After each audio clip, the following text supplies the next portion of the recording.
Have you ever found yourself sitting in the quiet of your home, wondering, what happened? You raised your children with love, with sacrifice, with every bit of wisdom and patience you could muster. You stayed up through the sleepless nights. You cheered for them in school plays and wiped away their tears after heartbreaks. And now, when all you really want is a little kindness, a little appreciation, you're met with silence. Or worse, disrespect. It's a hard truth, and I know it stings. You're not alone in feeling this way.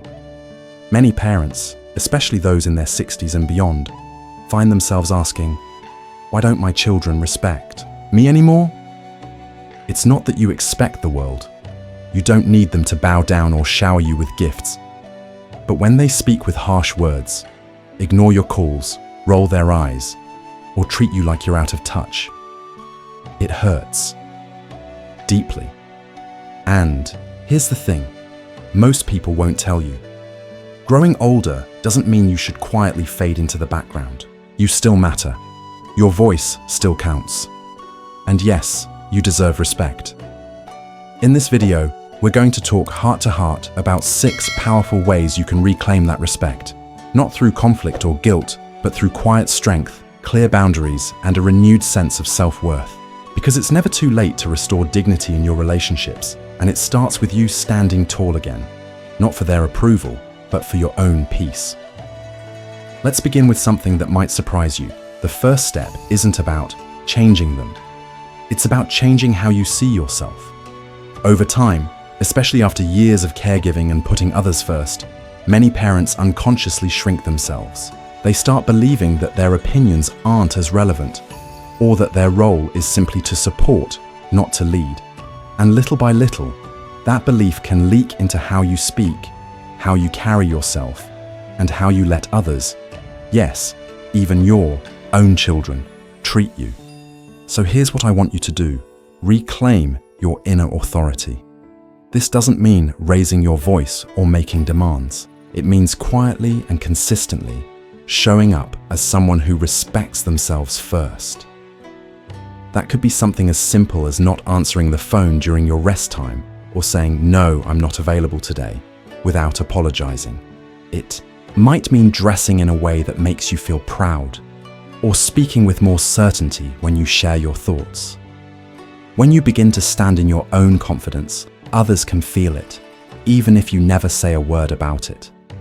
And if you're thinking, "But I don't feel very confident lately," that's okay. Confidence isn't something you have to be born with. It grows when you begin treating yourself like someone worthy of respect. Start small. Start with your own thoughts. When you hear that little voice in your head saying, "Maybe I'm just being a burden," gently replace it with, "I've given so much. I deserve to be treated kindly." Now let's talk about boundaries. Because one of the biggest reasons respect fades in adult parent-child relationships is that the lines between roles become too blurry. When your children were young, they needed constant support and guidance. But as adults, if they're still leaning on you emotionally or financially in ways that drain you, or worse, treating you like an emotional punching bag, that's not a healthy bond. That's a pattern, and patterns can be changed. Setting boundaries isn't about pushing people away. It's about drawing a healthy circle around your well-being. Maybe that means limiting how often your grown child vents about their problems without ever asking how you're doing. Maybe it's refusing to be spoken to with sarcasm or impatience and calmly saying, "I won't continue this conversation if I'm being disrespected." You'd be amazed how powerful those words can be when spoken with calm conviction. Of course, this kind of change can feel uncomfortable at first, especially if you've been the peacemaker for years. But think of it this way. Every time you accept disrespect in silence, you teach others that it's okay. And every time you speak up with quiet strength, you remind them that love has limits. And that's a good thing. Another way to reclaim respect. Stop over-explaining yourself. This is a subtle one, but it's important. Have you ever found yourself justifying your choices to your kids like you're asking for permission? Saying things like, "Well, I know it might sound silly, but I thought I'd take this class." Or, "I hope you don't mind," but I decided not to come over this weekend. These little phrases send a message that you're unsure of yourself, that you need their approval to live your own life. But you don't. You are an adult, fully grown, wise, and allowed to make decisions for yourself without a permission slip. You've lived through decades of triumphs and trials. You've earned your stripes. There's no need to explain or defend your choices unless someone is directly affected. And even then, a simple, clear sentence is enough. And if they push back, that's okay. Let them feel uncomfortable. Let them learn that your time, your voice, and your needs are just as valid as theirs. You might be wondering, but what if they get angry? What if it makes things worse? That fear is real and it comes from love. But here's something powerful to remember. Respect that comes from fear or guilt is temporary. Respect that comes from clear, calm boundaries and self-respect, that lasts. You're not trying to control your children. You're simply stepping back into your own light. Your identity as someone who still matters deeply, even if they forget it sometimes. And here's a little reminder, from one soul to another, you don't need to earn their respect by doing more. Sometimes, the most powerful way to be respected is to stop overgiving. Stop bending to keep the peace. And instead, start standing in the quiet strength of knowing who you are. Now that we've opened the door to self-respect and strong boundaries, let's continue our conversation by exploring another essential piece of the puzzle. Because even with boundaries in place, there's still one vital element that can shift the entire dynamic between you and your children. And that's consistency. It's one thing to say, I won't be spoken to that way. But if you let it slide the next time, the message gets lost. Consistency doesn't mean being rigid or cold. It means following through on the self-respect you've started to build. Think of it like planting a garden. You water it regularly, pull the weeds, and tend to it with care. If you stop halfway through, things wither. But if you stay steady, little by little, the garden grows strong and beautiful. The same goes for your relationship. If you tell your children you're unavailable every Sunday because that's your time to rest, honor that. If you say you won't tolerate yelling or sarcasm, don't keep engaging when it happens.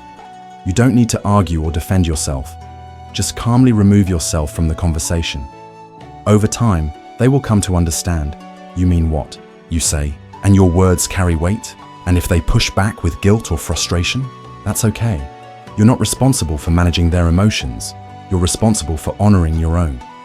Now, let's shift the focus for a moment. While setting boundaries and standing tall are important, there's another side to this that often gets overlooked, and that's emotional presence. When someone feels emotionally seen, they're more likely to respond with respect. Think about this.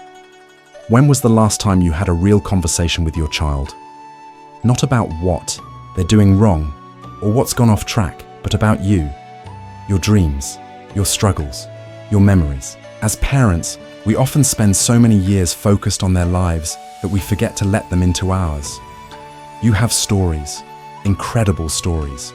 You've lived through eras they've only seen in history books. You've known love, loss, and resilience. But if they never hear those stories, if they never see the full human behind the title of mom or dad, they may start to see you only through the lens of what you can do for them rather than who you truly are. Opening up, even in small ways, creates connection, and connection invites respect.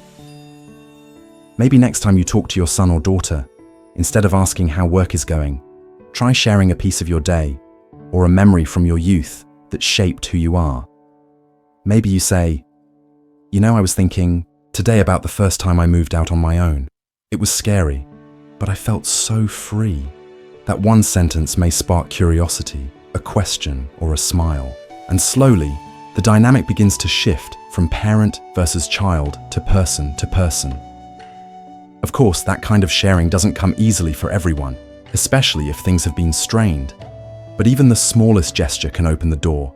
And while you're building that connection, I want to encourage you to surround yourself with people who do respect you. Because respect, like kindness, is contagious. If you spend time only with those who drain you, who dismiss you, or who constantly pull you back into a place of self-doubt, it becomes harder to stand your ground. But when you're in the presence of people, friends, neighbors, a community group, even an online circle who see you and uplift you, something inside begins to shift. You start to remember your own worth. And from that place of strength, you stop chasing after respect that isn't being given freely. Your children are a part of your life, but they are not the whole of it. And if that line stings a little, I understand. You've poured so much of your heart into them. And yes, of course they matter, but you matter too. And sometimes, reclaiming respect from your children means stepping away from the constant focus on what they think or feel and turning inward toward your own passions, your own goals. Yes, even now. What have you always wanted to try but pushed to the side because life got in the way? Is there a class you've been curious about, a group you've considered joining, a place you've longed to visit? When you begin to live for you again, even just a little, you stop relying on your children's approval for your happiness. And in a beautiful twist of irony, that self-focus often leads to more respect, not less. Because when they see you thriving, growing, living life with purpose, they start to admire you again. Not just as their parent, but as a person. This might be the perfect time to look in the mirror and ask yourself, am I living like someone I would respect? And if the answer is not quite, that's okay. You get to start now. Every day is a fresh chance to carry yourself differently, to speak more clearly, to hold yourself with quiet confidence, to rediscover the parts of you that were never just mom or dad, but something fuller, richer, more complete. Now, before we go any further, take a deep breath. This is a lot, I know, but you're doing something powerful here. You're not just watching a video, you're taking back your voice, your space, your dignity. Let's keep going, because there's one more truth to explore, and it might just be the most important one yet. And it's this: forgiveness is not about them, it's about you. When your children disrespect you, it's easy to carry that pain like a heavy coat, day in and day out. Every sharp word, every ignored call, every dismissive look, it lingers. And sometimes it builds into quiet resentment, or even anger. You might smile through it, nod politely, keep the peace. But deep down, there's a wound. And it's okay to admit that. But here's something many people don't talk about. Holding on to that pain doesn't punish them. It only holds you hostage. You deserve peace. Not the kind that comes from pretending everything is fine, but the kind that comes from releasing the grip that pain has on your heart. Forgiveness isn't saying what they did was okay. It's not giving them a free pass. It's simply saying, I will no longer carry this weight. You're letting it go so that you can walk lighter, speak more freely, and begin healing on your terms. Sometimes, forgiveness is for the things they never apologized for. And that's the hard part, isn't it? You may never get the words, I'm sorry, but even without them, you can still find your way forward. And when you do, it's powerful, because now you're not reacting from hurt, you're responding from strength, and that kind of strength radiates. When your children see you calm, clear, and no longer easily rattled by their moods or choices, it shifts the entire balance of the relationship. They may not say it right away, but over time, they begin to notice. You're no longer waiting for their respect. You're living like someone who already has it. And one day, perhaps sooner than you think, they might even come to you with softened words or a changed tone, not because you demanded it, but because you modeled what true dignity looks like. Now, while we're on this path of reclaiming your peace, let's talk about something equally important: joy. Yes, joy.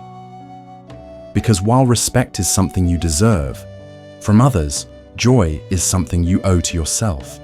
It's easy, especially after 60, to fall into a rhythm that's more about routine than passion. And when your relationships, particularly with your children, begin to feel strained or distant, you may start to feel like there's less to look forward to. But I want to gently challenge that. Because you, my friend, are still very much alive. You are still growing, still evolving, still allowed to laugh, to explore, to fall in love with life again. So I want you to think about what brings you joy, not what's expected of you, not what's appropriate for your age, but what genuinely lights you up. Is it gardening, music, volunteering, dancing in your kitchen, starting a small online business, writing your story? There is no limit. Joy doesn't need permission. It just needs a little space. When you begin to reintroduce joy into your life, even in small doses, it changes how you show up in every relationship. You become less dependent on others to fill your emotional cup because you're already filling it yourself. And that energy? It's magnetic. It makes people want to be around you, including your children. You see, it's not about chasing their attention or trying to make them feel guilty. That never works. It's about shifting the focus back to your own life. Because when you start living for you, others will begin to see you differently. They'll sense your confidence, your happiness, your strength. And slowly, often without a single confrontation, the respect starts to return. And if it doesn't? If your children remain distant or disrespectful, despite all your efforts, then you'll still be okay. Because by that point, you'll have something far more valuable than their validation. You'll have yourself. And maybe, just maybe, that's the most powerful transformation of all. Because when you begin to reclaim your life, your voice, your joy, you no longer need anyone else's approval to feel whole. And from that place of wholeness, you can meet your children with love, not need, with strength, not anger, with compassion, not desperation.